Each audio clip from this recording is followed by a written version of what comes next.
आप सभी का ये हमारी क्लासेस की ऑनलाइन क्लास में स्वागत है।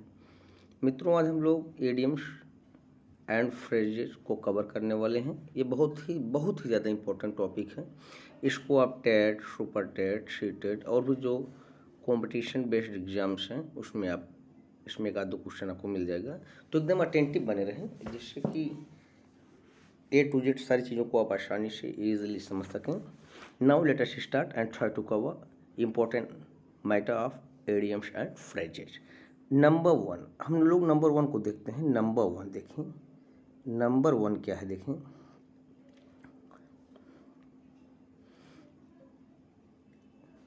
All in all, all in all. तो ये देखिए, ऑल इन ऑल में क्या होता है? सर्वे सर्वा। ऑल इन ऑल में क्या होता है भैया? सर्वे सर्वा। तो आपको ये लर्न होना चाहिए भैया। अगर आज जैसे अगर आपको मीनिंग लर्न है इसकी, अगर अगर जो है आप ऑल इन ऑल की मीनिंग निकाल पा रहे हैं तो जान लीजिए कि बहुत कुछ आप सॉल्व कर लिए, ये आप समझ लीजिए। तो ऑल इन ऑल, अब मुझे पता लगा कि भाई इसमें सर्वे सर्वा होता है तो एक सेंटेंस बना हुआ क्या कि my father is all in all of my family. मेरे जो पिताजी हैं वो मेरे परिवार के ऑल इन ऑल हैं, सर्वे सर्वा हैं। क्लियर हुआ? My father is all in all of my family. मेरे पिताजी मेरे परिवार के सर्वे सर्वा हैं। क्लियर हुआ? और भी आप बना सकते हैं। भाई मुझे ये तो पता लग गया है कि ऑल इन ऑल में क्या होता है? सर्वे सर्वा, ये पता लग गया है। तो हम और भी सेंटेंस को तो हम क्रिएट कर सकते हैं। कैसे? कि आवर, आर, उसको आवर को आप आर बोलते हैं। Our prime minister is all in all of our country. हमारे प्रधानमंत्री हमारे देश के सर्वे सर्वा हैं। क्लियर हुआ? A principal is all in all in the school. जो प्रिंसिपल होता है स्कूल में वो सर्वे सर्वा होता है। क्लियर हुआ? तो मुझे लगता है कि हम लोग नंबर वन को शीर्ष कवर जो है हम लोग कवर कर चुके हैं। नंबर टू को देखते हैं। ये number two, all and sundry. All and sundry, बिना किसी भेदभाव के, ये मैंने इसको लिख दिया है। ऑल एंड सन्ड्री मीन्स बिना किसी भेदभाव के। देखो ये लिखा है ना, तो प्रत्येक, बिना किसी भेदभाव के, ऑल एंड सन्ड्री। तो आपको ये याद होना चाहिए भैया कि ऑल एंड सन्ड्री मीन्स प्रत्येक, बिना किसी भेदभाव के। तो अब कोई सेंटेंस क्रिएट कर लो। एक तो बना है कि I will teach my students all and sundry. I will teach, मैं पढ़ाऊँगा, माई स्टूडेंट्स, अपने विद्यार्थियों को, ऑल एंड सन्ड्री, बिना किसी भेदभाव के। मैं अपने विद्यार्थियों को बिना किसी भेदभाव के पढ़ाऊँगा। ठीक हो गया भाई ये तो।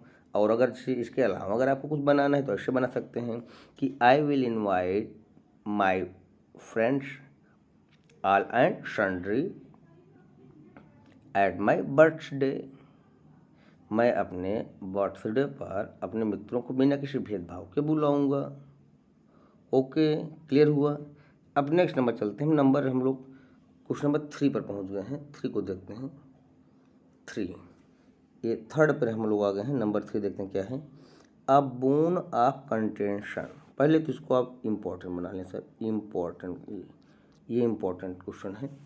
अ bone of contention, a bone of contention में हुआ झगड़े की जड़। यहाँ देखिए लिखा हुआ है भैया, मैंने पहले लिख दिया है झगड़े की जड़। झगड़े की जड़ ये लिखा हुआ है, लिखा नहीं लिखा है, एकदम लिखा हुआ है। तो अब इससे एक सेंटेंस बना लो। ये तो मैंने पहले बता दिया कि बहुत ही ज़्यादा ये इम्पोर्टेंट क्वेश्चन है सर, ये समझ लीजिए। Kashmir, Kashmir is a bone of contention between India and Pakistan. Kashmir जो है वो भारत और पाकिस्तान के बीच में क्या है? बोन ऑफ कंटेंशन, झगड़े की जड़ है। Kashmir is a bone of contention between India and Pakistan. Kashmir जो है भारत और पाकिस्तान के बीच में क्या है भाई? अ बोन ऑफ कंटेंशन, झगड़े की जड़ है। बहुत, कितना अच्छा क्वेश्चन देखिए। समझ में आ रहा है? मैं समझ पा रहा हूँ, आप समझ रहे हैं। क्लियर हो गया सर? अगर आप कहें तो आगे चले आएंगे। चलो ठीक है, नंबर 4 को देख लेते हैं भाई। Number 4, a bed of roses. A bed of roses में सुखद जीवन। यहाँ तो बड़ा आसान आपको दिखने में लग रहा होगा स्क्रीन पर, अरे ये तो दिया है, लेकिन एग्जामिनेशन हॉल में सर नहीं दिया होगा डियर। वहाँ फिर आपको भाई अगर आपने इसको लर्न किया है, समझा है, तभी कर पाएंगे, नहीं तो नहीं कर पाएंगे ना। अबेड अफरोजी मिश सुखद जीवन, फूलों की says.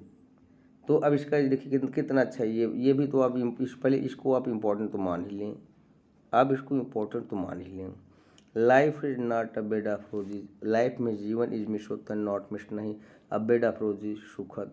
Life is not a bed of roses, जो मनुष्य का जीवन होता है वो सुखद नहीं होता, बिल्कुल नहीं होता। उसमें आपको दुखों का भी सामना करना ही पड़ता है, जीवन में संघर्ष भी होता है। और जानते ही हैं भैया बिना संघर्ष के जीवन क्या है। फिलहाल चलते हैं, क्वेश्चन नंबर 4 को हम लोग कवर कर लिए हैं, नंबर 5 पर पहुंच गए हैं। नंबर 5 पर पहुंच गए हैं। आप सफलता के लिए, सक्सेस के लिए कितना दिन रात एक कर रहे हैं मैं जानता हूं, बताने की ज़रूरत नहीं है। All Greek and Latin, all Greek and Latin, समझने में बहुत कठिन, समझने में बहुत कठिन। तो अब आप देखिए नीचे दिए गया है, his speech was all Greek and Latin to me. His speech, उसकी जो स्पीच थी, was all Greek and Latin, समझने में बहुत कठिन, बहुत ज़्यादा कठिन थी, टू मी मेरे लिए। उसकी जो स्पीच थी वह समझने में मेरे लिए बहुत कठिन थी। क्लियर हो गया भाई, किसके लिए, all Greek and Latin, clear. चलो बहुत अच्छा। नंबर 6 को देखते हैं सर, नंबर 6 पे आ गए हैं, bag and baggages, important question, important question sir, important है ये।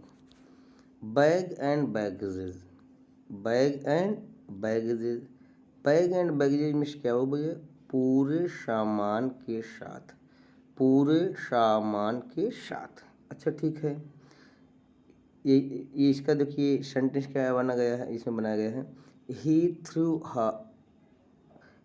Through her bag out, he threw her out bag and baggages, ठीक है। ही थ्रू हर आउट, वह उसको बाहर फेंक दिया, बैग एंड बैगेजेस उसके सामान के साथ। He threw her out bag and baggages, कोई व्यक्ति था, किसी महिला को उसके सामान के साथ, उसके बोरिया बिस्तर के साथ उसको क्या कर दिया, कमरे से बाहर कर दिया, गेट से बाहर कर दिया।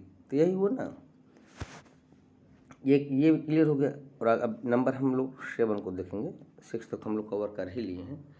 ये अब नंबर 7 के टाइम, ये टाइम आ गया है, नंबर देखिए 7, bread and butter, bread and butter मिस जीविका चलाना, ब्रेड एंड बटर मिस जीविका चलाना, सर इंपॉर्टेंट है।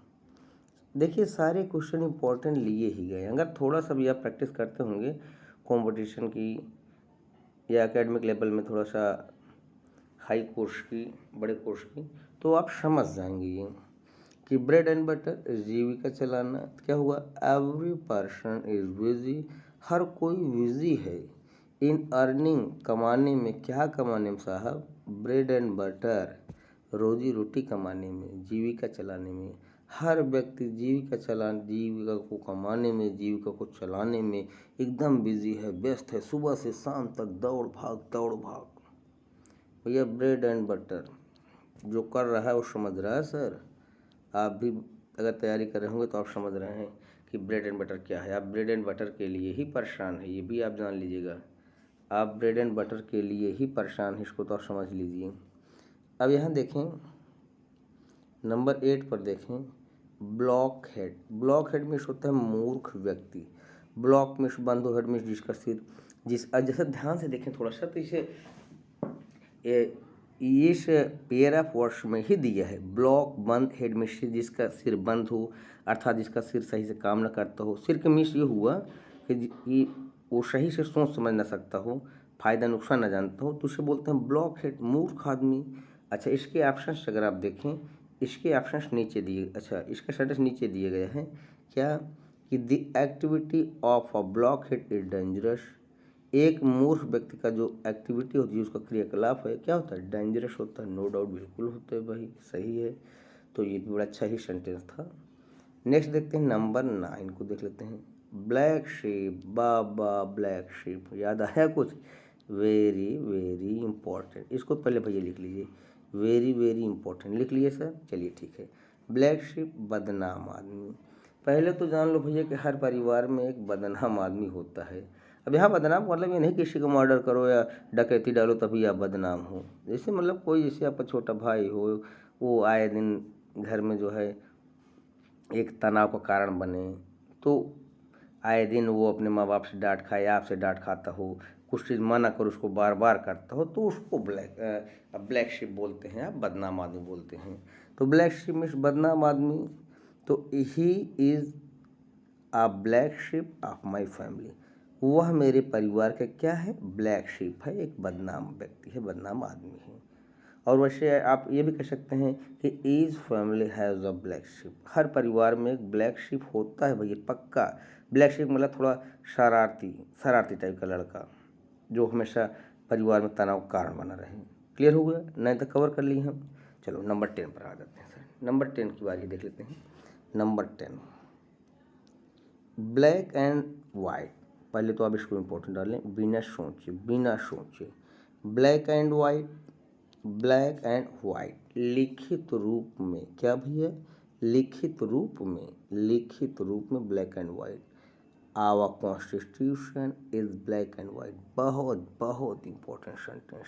हमारा जो संविधान है वह लिखित रूप में है, ब्लैक एंड वाइट है। वेरी गुड, बहुत बढ़िया। समझ में आया भैया? चलिए ठीक है, अगर समझ में आया तो ठीक है, नहीं आया तो प्रयास करिए, आएगा सर, ये मेरा विश्वास है आपको आएगा। प्रयास तो करेंगे ना सर। नंबर 11 को देख लेते हैं। नंबर 11 पे क्या है? बैड ब्लड, दुश्मनी। इम्पोर्टेंट सर, इम्पोर्टेंट तो पहले आप डाल ही दीजिए डियर इसको। बैड ब्लड दुश्मनी, बैड ब्लड दुश्मनी। तो बैड ब्लड दुश्मनी, ये दो 3 बार स्टेप बोल है कि आपके दिमाग में सेट हो जाए।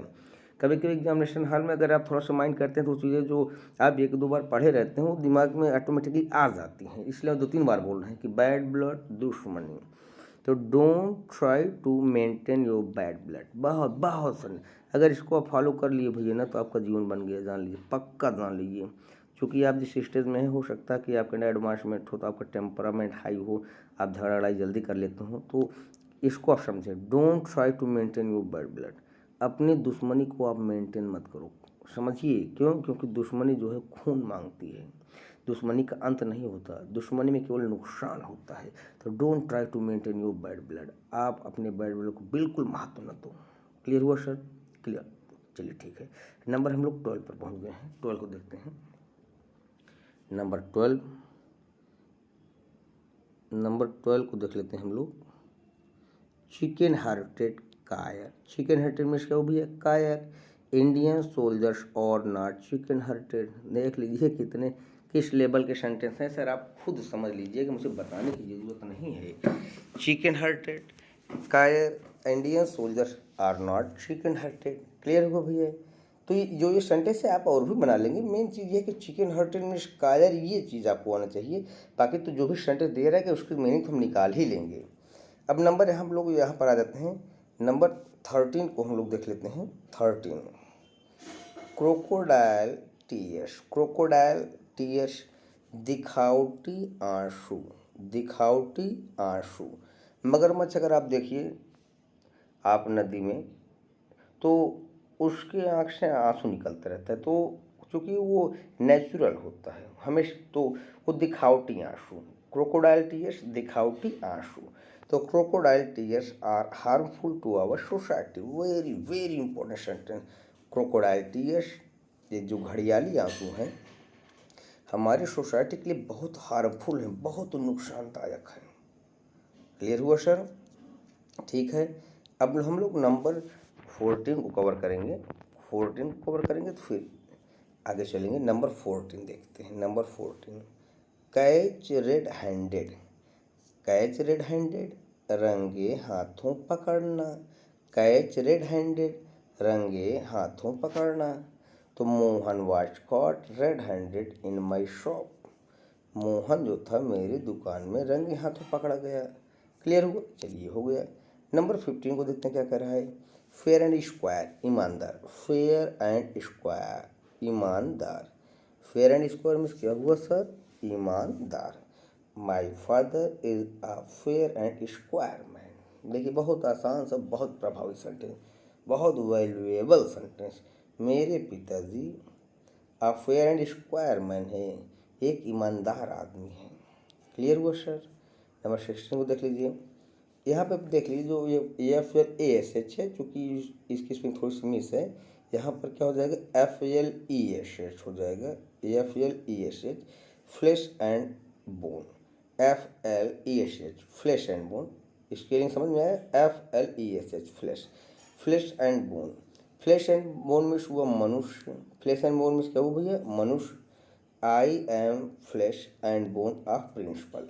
तो यहाँ पे F L A S H जो है उसकी स्पेलिंग ए नहीं होगा, वहाँ पर ई हो जाएगा ई।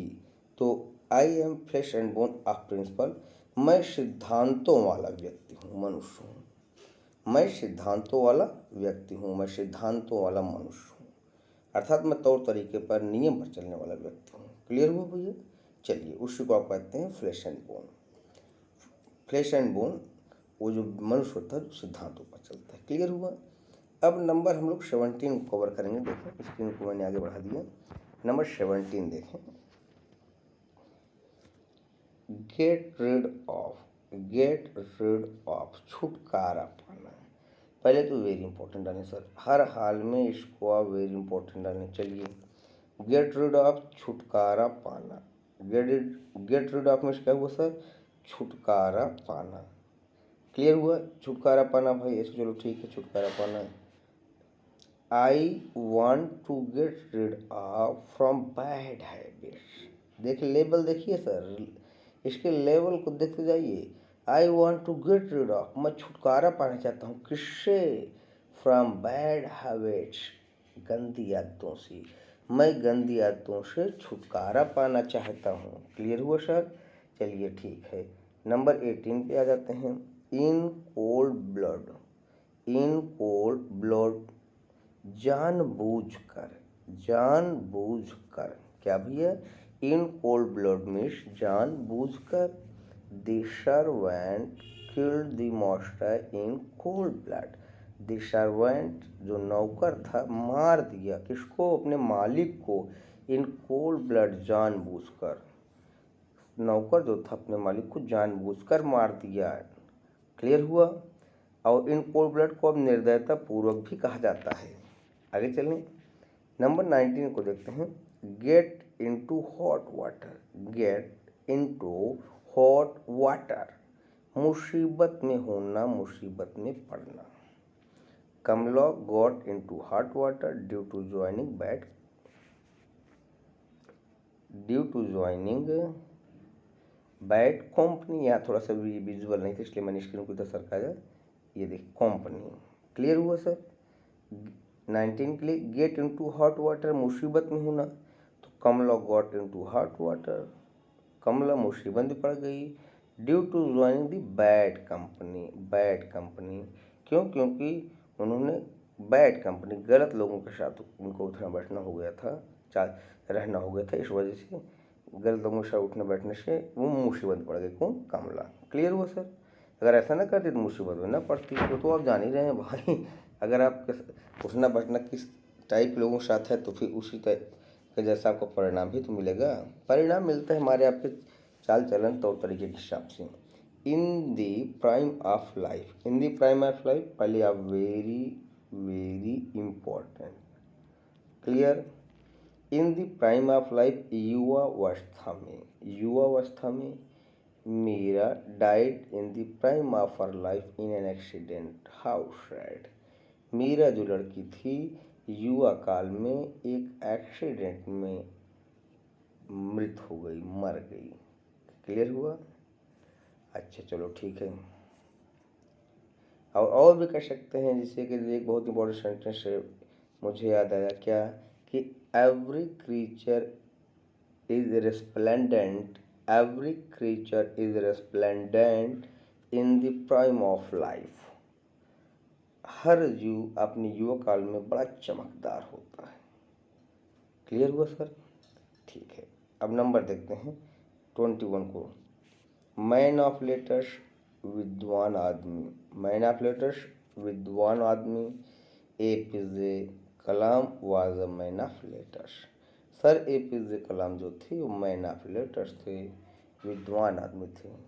सर के बारे में क्या कहना आप तो जानते हैं कलाम सर को, जितना कहेंगे उतना कम है। क्लियर?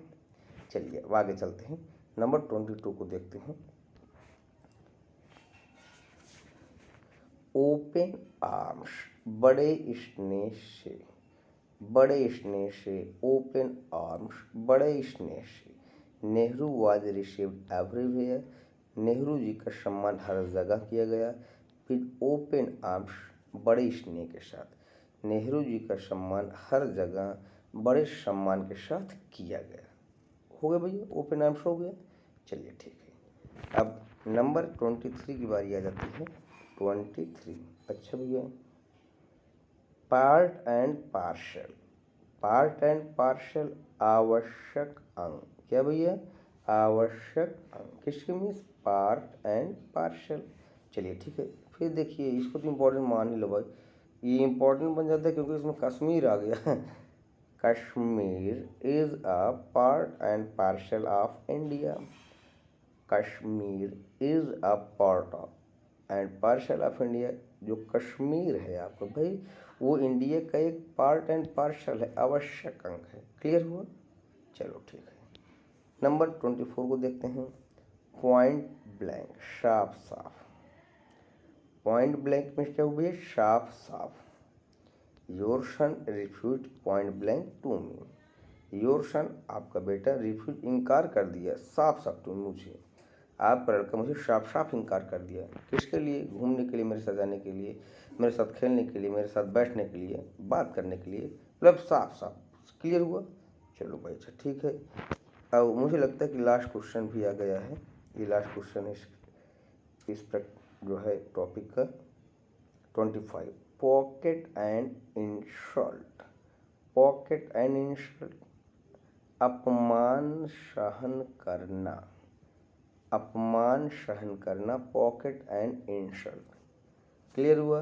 तो आई एम नॉट रेडी, मैं तैयार नहीं हूँ, टू पॉकेट एंड इंसल्ट, अपमान सहन करने के लिए, एट योर होम, आपके घर पर, मैं आपके घर पर अपमान सहन करने के लिए तैयार नहीं हूँ। क्लियर हुआ भैया? तो मित्रों देखिए, इस तरीके से हम लोगों ने आज इस इडियम ऑफ फ्रेजेस का एक सेट 25 क्वेश्चन की एक सीरीज़ हम लोगों ने कवर कर लिया है। और इसमें जो भी क्वेश्चन है सर, बहुत चुनिंदा क्वेश्चन है, बड़े सिलेक्टेड क्वेश्चन हैं। कुछ को मैंने बताया वेरी इंपॉर्टेंट, कुछ को मैंने कहा इंपॉर्टेंट, कुछ के बारे में मैंने कुछ नहीं बोला। तो इसका मतलब ये नहीं कि जिसको मैंने वेरी इंपॉर्टेंट कहा वही एग्जाम में आएगा और सब नहीं आएगा, कुछ भी कहीं से आ सकता है। अगर आप, मैंने कहा ना कि थोड़ा सा भी अगर आप कॉम्पिटिशन पे, आप कॉम्पिटिटर या एक कॉम्पिटिशन लेवल पे कॉम्पिटिटर के तौर पर तैयारी करते होंगे, तो मुझे बताने की ज़रूरत नहीं, आप समझ रहे हैं। तो मित्रों अब हम लोग मिलते हैं इसके सेकंड पार्ट के साथ, कुछ नए उत्साह के साथ। तब तक नमस्कार।